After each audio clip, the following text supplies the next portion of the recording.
Good morning. आज हम लोग हिंदी व्याकरण में अलंकार को पढ़ेंगे, जानेंगे, सीखेंगे। पिछले वीडियो में हमने संधि और समास के बारे में भी पढ़ाया है। अगर तुम लोग उसको भी ध्यान से देखना हो तो देखना। उसको देखते हुए हम लोग आगे आज अलंकार के बारे में विचार करते हैं कि अलंकार क्या होता है। अलंकार का अर्थ होता है गहना, जिसको हम लोक भाषा में गहना कहते हैं। ऐसे अलंकार का शाब्दिक अर्थ होता है आभूषण। इसकी उत्पत्ति व्युत्पत्ति जो है अलम करोति इति अलंकारः होती है, अर्थात जो अलम यानी भूषित करे, सुसज्जित करे, सौंदर्य प्रदान करे, वह अलंकार है। ज़्यादा परेशान होने की बात नहीं है, आराम से समझिए कि जिस प्रकार आभूषणों को पहन लेने से नारी का सौंदर्य निखर जाता है, उसी प्रकार अलंकारों के प्रयोग करने से कविता के सौंदर्य में निखार आ जाता है, काव्य की सुंदरता बढ़ जाती है।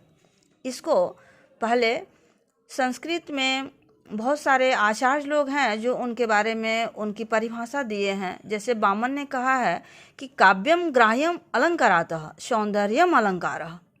उसी प्रकार आचार्य दंडी ने भी अलंकार को काव्य की शोभा बढ़ाने वाला धर्म कहते हुए यह कहा है कि काव्य शोभाकरान धर्मान अलंकारान प्रचक्षते। इसका अर्थ है कि काव्य की शोभा बढ़ाने वाले धर्म को हम अलंकार कहते हैं। घबराने की बात नहीं है, इसको हम अपनी भाषा में भी तुम लोगों को समझा रहे हैं कि हिंदी में छायावादी कवि पंत जो हैं वह अतिशय अलंकार प्रिय है। पंत के बारे में तो तुम लोग को पता है कि ये छायावादी कवि हैं। ऐसे मैंने कई बार पढ़ाते समय तुम लोगों को बताया है कि छायावादी कवियों की संख्या 4 है, जिसमें पंत, प्रसाद, निराला और महादेवी वर्मा का नाम आता है। उसमें यहाँ पर हम लोग जो अलंकार की बात कर रहे हैं तो उसमें छायावादी कवि पंत जो हैं बहुत अलंकार प्रिय हैं। रामचरितमानस तो अलंकारों का भंडार है, वह तो अलंकारों से अलंकृत है, जिसको आज तक तुम लोग आजकल देख भी रहे हो। रामचरितमानस की पंक्तियां अलंकारों से, रस, छंद, विभिन्न के काव्य भाषाओं में अलंकृत है। क्योंकि अलंकार का संबंध शब्द और अर्थ से होता है, इसलिए इसके आधार पर अलंकार के मुख्यतः दो भेद किए जाते हैं। जैसे अलंकार के कितने भेद हमने बताया? जो शब्द और अर्थ के आधार पर होता है 2 भेद है, एक शब्दालंकार है, एक अर्थालंकार है। शब्दालंकार के बारे में हम लोग पढ़ेंगे अनुप्रास अलंकार, यमक अलंकार, श्लेष अलंकार, विप्सा आदि अलंकार के बारे में जानना चाहेंगे। पहले हम लोग शब्दालंकार के बारे में विचार कर लेते हैं, इसको जानते हैं, पढ़ लेते हैं, समझेंगे। उसके बाद हम दूसरे वीडियो में तुम लोग को अर्थालंकार के बारे में भी आराम से बताएंगे। आज पहले हम लोग शब्दालंकार के बारे में पढ़ेंगे। तो शब्दालंकार क्या है? शब्दालंकार में अलंकार जो होता है शब्दाश्रित होता है। क्या होता है? शब्दाश्रित, शब्दों पर आश्रित होता है। इसके अंतर्गत हमने जिन अलंकारों की चर्चा की है उनमें पहला अलंकार हम लोग जानेंगे अनुप्रास अलंकार। इसमें क्या होता है? वर्णों की आवृत्ति को अनुप्रास अलंकार कहते हैं। वर्ण यानी अक्षर, आवृत्ति इसका मतलब होता है दोहराना, बार बार आना। जैसे एक उदाहरण से इसको मैं स्पष्ट करना चाहूँगी कि ये रामचरितमानस की चौपाई है। सठ सुधरहि सत संगति पाई, पारस परस कुधात सुहाई। आप देखेंगे कि पहली पंक्ति को ही हमने यहाँ रखा है आप लोगों की सुविधा के लिए।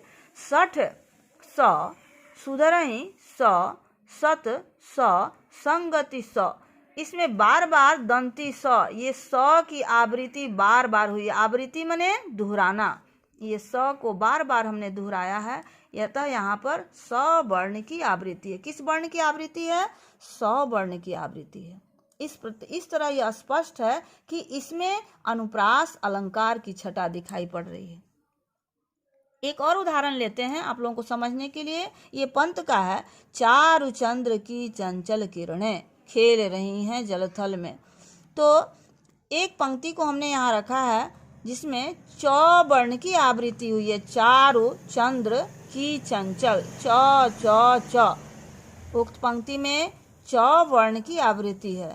अतः यहाँ भी स्पष्ट है कि यह च वर्णों की आवृत्ति से अनुप्रास अलंकार की पहचान हो रही है। कहीं स है ऊपर वाली पंक्ति में, इस यहाँ पर च वर्ण की आवृत्ति है, यहाँ स और च की आवृत्ति निम्न वाक्यों में आप लोगों को दिखाया गया है, जिससे अनुप्रास अलंकार की छटा इसमें दिखाई पड़ रही है। उम्मीद है आप लोग अनुप्रास अलंकार से परिचित हो गए हैं। एक बार फिर इसको बताती हूँ कि वर्णों की आवृत्ति, जो एक ही वर्ण बार बार आते हैं किसी पंक्ति में, तो वहाँ अनुप्रास अलंकार दिखाई पड़ता है। अनुप्रास अलंकार की वो पहचान होती है। इसको आप लोग दिमाग में रखते हुए अब आगे बढ़िए। अब हम लोग चलेंगे यमक अलंकार के तरफ। अब हम लोग यमक अलंकार पढ़ेंगे। ये भी शब्दालंकार का ही एक भेद है। इसमें आप लोगों को मैं बताऊंगी कि सार्थक किंतु भिन्न अर्थक शब्दों की आवृत्ति यमक अलंकार है। सार्थक हो यानी जिसका कोई अर्थ हो, और भिन्न अर्थक हो, अलग अलग अर्थों को देता हो। इसमें हम फिर समझिए, एक ही शब्द की इसमें आवृत्ति हो और अलग अलग अर्थ हो, तो उसको हम यमक अलंकार कहते हैं। एक उदाहरण से इसको स्पष्ट करते हैं हम लोग। तोपै बारो उर्वशी सुनु राधिके सुजान, तू मोहन की उर्वशी वह उर्वशी समान। बिहारी ने इसको लिखा है, इस दोहे को। इसमें हम लोग ध्यान देंगे कि शब्दों की आवृत्ति जिसके भिन्न भिन्न अर्थ हों, तो यहाँ हम देखेंगे कि उर्वशी 3 बार आया है, 2, 3। ये 3 जगह उर्वशी शब्दों की आवृत्ति है, यानी उर्वशी शब्द 3 बार आया है। पहली और तीसरी का अर्थ, पहला और तीसरा, इस दोनों का अर्थ उर्वशी अप्सरा से है। इसका अर्थ क्या है? उर्वशी अप्सरा से है। और दूसरा जो उर्वशी शब्द है, इसका अर्थ है हृदय में बसने वाली। अब फिर से इसको सुनिए। यहाँ शब्दों की आवृत्ति है, लेकिन अर्थों की भिन्नता है। पहले और तीसरे में उर्वशी शब्द का अर्थ है अप्सरा, और दूसरे का अर्थ है हृदय में बसने वाली। यहाँ पर शब्द की आवृत्ति है, लेकिन अर्थ की भिन्नता के कारण यहाँ यमक अलंकार हो गया। यानी हम इसको ऐसे समझेंगे कि शब्दों की आवृत्ति है, लेकिन उसके अर्थ अलग अलग हैं, उसको हम यमक अलंकार कहते हैं। एक और सूर की पंक्तियों से हम यमक अलंकार को समझना चाहेंगे। देखिए, ये द्रष्टव्य है। लोचन जल कागद मसी, मिलके वह गई श्याम श्यामजू की पाती। मिलके हो गई श्याम श्यामजू की पाती। एक श्याम जो है यह स्याह रंग हो गया, यानी लिप पोत के लोचन जल आंसुओं से स्याह मिल करके सब काला हो गया, स्याह हो गया। और एक जो श्याम है, इसका अर्थ हो गया कृष्ण।